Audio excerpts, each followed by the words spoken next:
ଆପଣଙ୍କୁ ପରା ସବୁ ଜଣା ହେଲେ ମୋ ଗୁହାରି ଆପଣଙ୍କୁ କାହିଁକି ଶୁଭୁନି ଠାକୁରେ କାହିଁକି ମୋ ଗୁହାରି ଆପଣଙ୍କୁ ଶୁଭୁନି ନା ଆପଣ ନ ଶୁଣିଲା ପରି ହେଉଛନ୍ତି ଠାକୁରେ ଆପଣ ନ ଶୁଣିଲା ପରି ହେଉଛନ୍ତି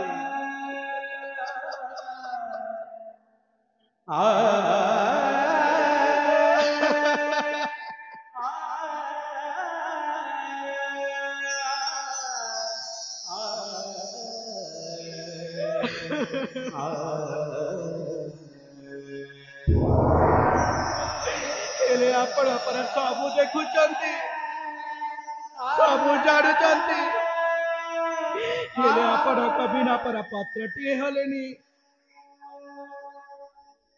ହେଲେ ମୋ ଦୁଃଖ କାହିଁକି ଆପଣଙ୍କୁ ଶୁଭୁନି ଠାକୁରେ କାହିଁକି ମୋ ଦୁଃଖ ଆପଣଙ୍କୁ ଶୁଭୁନି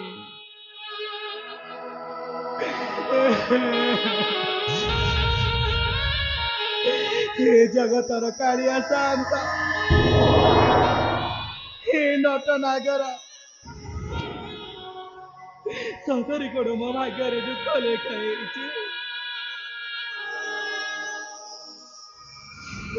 हरी मिशी मनुष्यटी हाथ धरिली जे मो भाग्य दुःख ही दुःख लेखि दे ठाकुरे मो भाग्य दुःख ही दुःख लेखि दे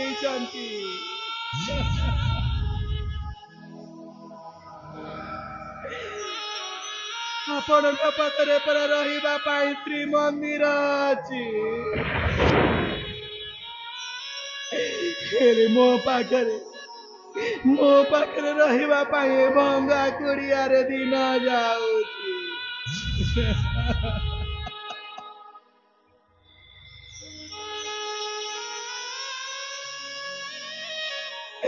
हे ଜଗତର ନାଥ ଜଗନ୍ନାଥ ତମେ ପରା କାଳିଆ ଶାନ୍ତ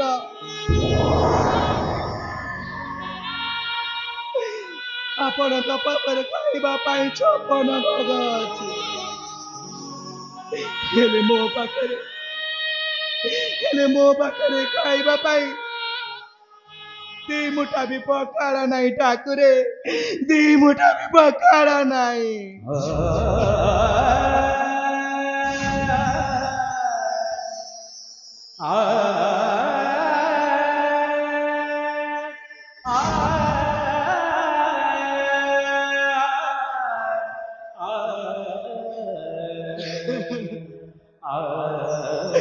ଆପଣ ପାଖରେ ପରା ରହିବା ପାଇଁ ଶ୍ରୀମନ୍ଦିର ଅଛି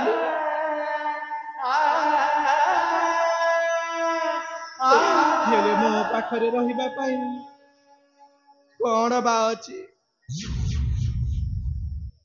हे ଜଗତର ନାଥ ଜଗନ୍ନାଥ ହେଲେ ଆପଣଙ୍କ ପାଖରେ ପରା ପିନ୍ଧିବା ପାଇଁ ପାଟ ପିତାମ୍ବରୀ ଅଛି ହେଲେ ମୋ ପାଖରେ କଣ ଅଛି ଠାକୁରେ ଏଇ ଚିରାକନାରେ ଦିନ ଯାଉଛି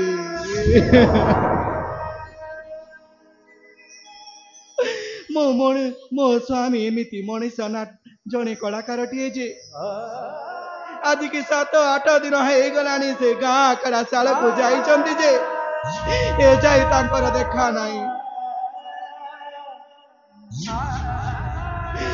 7 କି 8 ଦିନକୁ 300 ଟଙ୍କା ଦଉଛନ୍ତି ଆରେ ଘର ଚଳେଇବା କେତେ କଷ୍ଟକର ସେ କଥା କଣ ସେ ଜାଣିଛନ୍ତି ତାଙ୍କୁ ଜଣା ନାହିଁ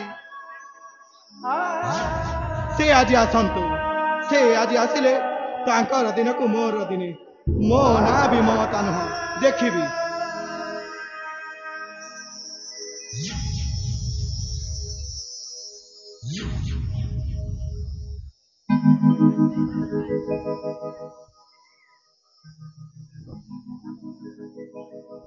ममता ये ममता अरे कांदुछु स्वामी आपण हाँ ताहले आसी गले कौन है अरे काहे की तुम कांदुछु ममता कौन है से कथा कौन तुम जाना नहीं घरे कौन अच्छी कौन नहीं से कथा के भी चिंता करिछ अरे मु बा जानिबी केमिति मु नाटक आखड़ा साला को जाई ସେଉଠି ଆସି ସ୍ନାନ ସାରି ଆସୁଛି।